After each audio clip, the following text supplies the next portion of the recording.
Hi everyone, it's Miss Rachel from William Jean's Library. We are reading some really cool biographies to celebrate Women's History Month, and I'm going to read for you today, Who Says Women Can't Be Doctors?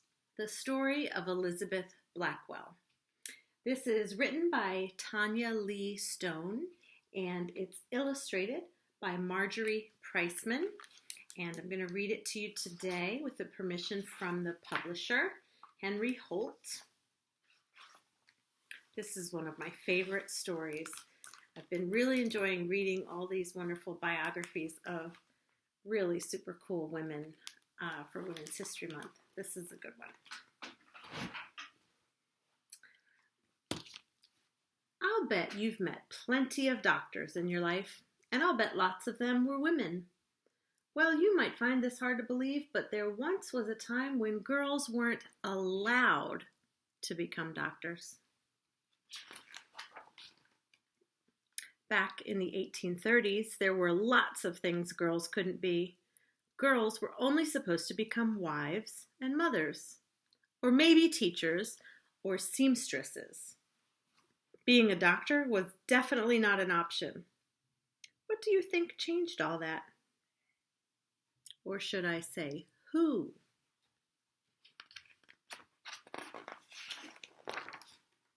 Elizabeth Blackwell, that's who. A tiny wisp of a girl who wanted to explore around every corner and who never walked away from a challenge. This was a girl who had once carried her brother over her head until he backed down from their fight. A girl who tried sleeping on the hard floor with no covers, just to toughen herself up. A girl who climbed up to her roof and stretched out as far as possible with a spyglass to see what was happening on the other side of town.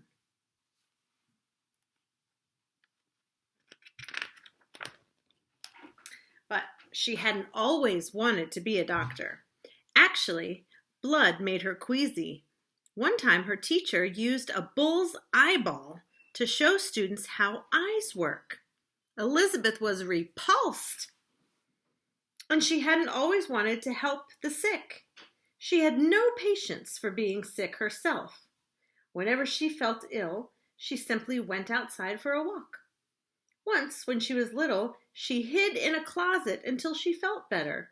She hated anyone fussing over her. So why did she become the first woman doctor?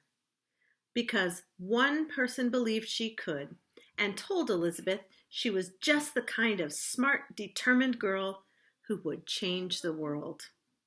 That person was Mary Donaldson. When Elizabeth was 24, she went to visit her friend who was very ill.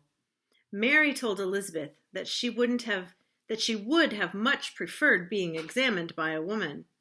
She urged Elizabeth to consider becoming a doctor. At first, Elizabeth could not believe her ears. Even if a girl could be a doctor, why would she want to be one? But Mary's idea gnawed at Elizabeth. A female doctor. Elizabeth thought about it the second she got up in the morning. She thought about it during sewing circles. She even dreamed about it at night. She thought about it over tea. Finally, Elizabeth asked doctors and friends. Some thought it was a good idea, but didn't think there was any way it could be done. Others said it wasn't right. Women are too weak for such hard work. Women aren't smart enough. Some people actually laughed at her. They thought she was joking. Elizabeth didn't see anything funny about a woman becoming a doctor. Elizabeth thought it was a fine idea, and her family supported her. She worked as a teacher to earn money and applied to a handful of medical schools, but they all sent back the same answer. No. No women allowed. She tried other schools, More letters arrived at her door. One by one, the answer was always the same. No, no, no, no, no, no, no, no, no, no, no, no. 28 no's in all. In different ways, the letters all said the same thing. Women cannot be doctors. But Elizabeth didn't believe in couldn't or shouldn't. She refused to give up. She was as stubborn as a mule. Quite rightly. One day an envelope arrived from a college. She opened it and everything changed. The answer was yes! Elizabeth packed her bags for Geneva Medical School in upstate New York. The townspeople were expecting her. As she walked down the street, some pointed and stared. They whispered to themselves that she must be wicked or crazy. Elizabeth thought that at least the students wanted her there. Except they didn't. The teachers had let the students vote on whether or not to allow Elizabeth to come. And the boys, figuring the school would never really accept a girl, said yes. They planned to turn the whole thing into a big joke. But the joke was on them. Their raucous laughter turned to silence as the ladylike Elizabeth took her seat. They wondered what kind of a girl she was. The kind of girl who wouldn't take the bait. Some thought a girl wouldn't be able to keep up. Except Elizabeth did keep up, often studying past midnight. Elizabeth proved she was as smart as any boy. And soon the boys wanted to know what Elizabeth thought about this or that. It took the townspeople longer to accept her. Some people are afraid of anything new or different. Not Elizabeth. On January 23rd, 1849, Elizabeth graduated with the highest grades in the whole class.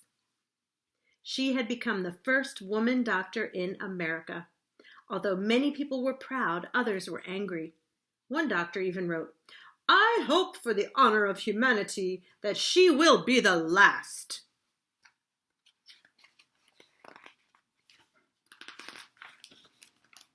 But as you know, she certainly was not. That was just the beginning of women doctors in America and all over the world. Thank you for joining me. We will have one more Women's History Month book selection to read, and then we're going to dive into some poetry for April. I hope you'll join us.